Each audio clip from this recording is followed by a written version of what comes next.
When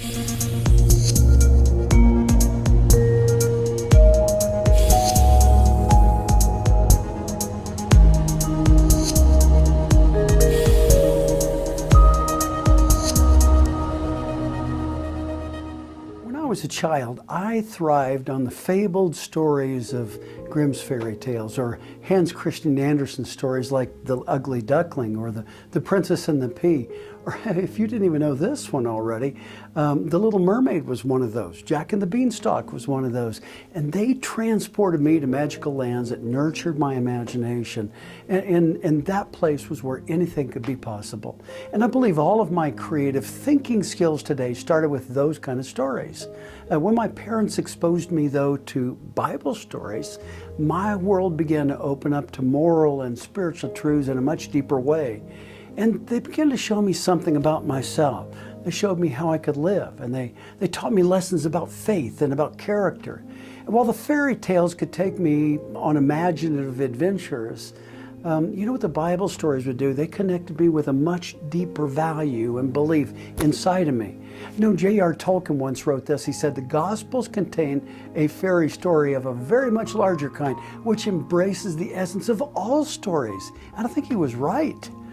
Well, because the Bible took me as a boy and it placed me in a picture of a David that was conquering a Goliath.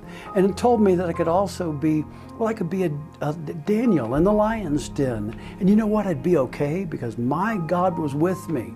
And that's what the book of Nehemiah does. You know, it's a story from long ago that you never really thought had anything to do with your life or anything that it could teach you, but instead you found out that it's a story within a story, and you became its lead character.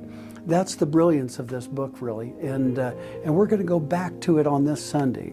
And it's a story about a man with a plan, and as you know, the man with a plan is the man in demand. And it's a story about someone who defied the world around him, and he took a 150-year-old problem and he solved it in 52 days. And that's pretty good.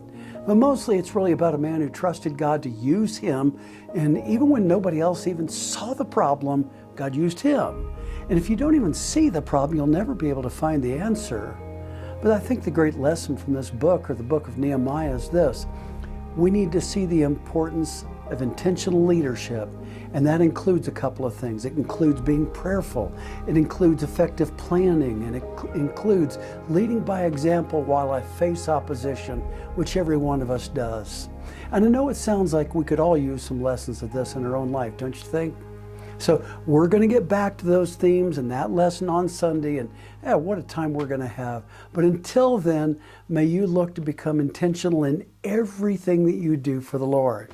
Well, I'll see you then. Bye-bye.